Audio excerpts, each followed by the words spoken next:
पाकिस्तान के चौथे वजीर आजम चौधरी मोहम्मद अली के साथ उनकी ही पार्टी मुस्लिम लीग के नेताओं ने बगावत कर दी थी और नतीजा ये हुआ था कि चौधरी मोहम्मद अली को वजीर आजम के पद से तो हटना ही पड़ा। उनके पास पार्टी के अध्यक्ष का भी पद नहीं रह गया। ये सब तब हुआ जब गवर्नर जनरल इस्कंदर मिर्जा खुद चौधरी मोहम्मद अली का समर्थन कर रहे थे और फिर मुस्लिम लीग के साथ ही अवामी लीग और रिपब्लिकन पार्टी के नेताओं ने हुसैन शहीद सोहरावर्दी को अपना नेता चुनकर उन्हें पाकिस्तान का वजीर आजम बना दिया। पाकिस्तानी प्रधानमंत्रियों पर आधारित खास सीरीज तख्ता पलट में आज बात पाकिस्तान के 5वें वजीर आजम हुसैन शहीद सोहरावर्दी की। नमस्कार, मैं हूं अविनाश और आप देख रहे हैं अनकट। हुसैन शहीद सोहरावर्दी भी पाकिस्तान के कायदे आजम मोहम्मद अली जिन्ना के करीबियों में शुमार थे और इसकी वजह यह थी कि आज़ादी से ठीक पहले 1946 में जब बंगाल में चुनाव हुए थे तो सोहरावर्दी के नेतृत्व में ही मुस्लिम लीग ने कुल 119 सीटों में से 113 सीटों पर जीत दर्ज की थी।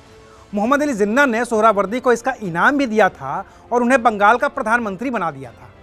तब तक भारत पाकिस्तान के बंटवारे की बात पूरी तरह से अमल में आती दिखने लगी थी। ये साफ तौर पर नजर आने लगा था कि मुस्लिमों को अलग देश चाहिए और हिंदुओं को अलग देश। लेकिन बंगाल के प्रधानमंत्री सोहरावर्दी का प्लान ही अलग था। उनका प्लान था बंगाल को एक अलग देश के तौर पर देखना, जिसमें अभी का पश्चिम बंगाल, बांग्लादेश, असम और बिहार के कुछ हिस्से आते थे।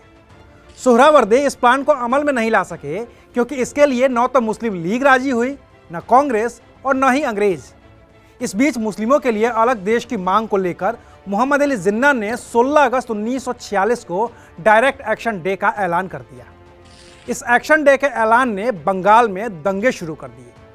करीब एक हफ्ते तक चले इस दंगे में हजारों लोग मारे गए, लाखों लोगों को अपना घर बार छोड़ना पड़ा और ये सब हिंदू थे। इसका सीधा इल्जाम आया हुसैन शहीद सोहरावर्दी पर क्योंकि वही उस वक्त बंगाल के प्रधानमंत्री हुआ करते थे। लेकिन जब 1947 में बंटवारा हो गया तो हुसैन शहीद सोहरावर्दी को जिन्ना ने किनारे लगा दिया। जिन्ना सोहरावर्दी का डायरेक्ट एक्शन डे पर कारनामा देख चुके थे और जानते थे कि सोहरावर्दी के मन में बंगाल को लेकर कैसा प्लान रहा है।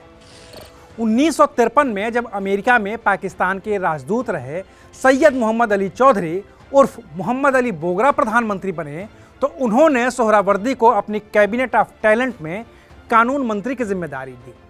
लेकिन जब पाकिस्तान के कार्यवाहक governor general Iskander Ali Mirza ने बोगरा को पद से बर्खास्त कर चौधरी मोहम्मद अली को वजीर आजम बना दिया तो सोहरावर्दी पाकिस्तानी संसद में विपक्ष के नेता बनाए गए।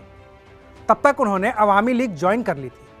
अवामी लीग और रिपब्लिकन पार्टी के नेताओं ने मिलकर पाकिस्तान के चौथे वजीर आजम चौधरी मोहम्मद अली को भी पद से हटा दिया था और फिर सैयद शहीद सोहरावर्दी अवामी लीग और रिपब्लिकन पार्टी के गठबंधन के नेता के तौर पर उभरे और पाकिस्तान के 5वें वजीर आजम बन गए।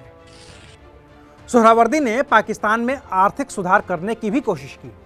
पश्चिमी पाकिस्तान और पूर्वी पाकिस्तान के बीच की बढ़ती खाई को पाटने की कोशिश की कि पश्चिमी पाकिस्तान 4 प्रांतों यानी कि खैबर पख्तूनवा, सिंध, बलूचिस्तान और पंजाब में न बटे बल्कि एक ही यूनिट रहे, जिसकी हिमायत मोहम्मद अली बोगरा भी करते थे।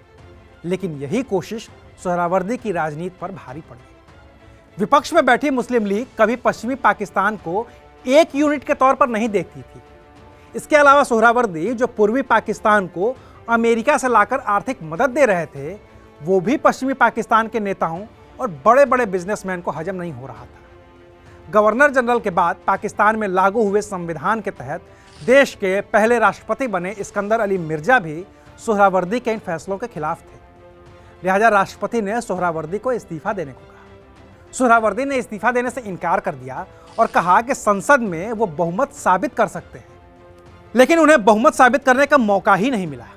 इस्कंदर अली मिर्जा ने उन्हें धमकी दी कि या तो वो पद छोड़ें या फिर उन्हें बर्खास्त कर दिया जाएगा। लिहाजा सोहरावर्दी ने 17 अक्टूबर 1957 को अपने पद से इस्तीफा दे दिया।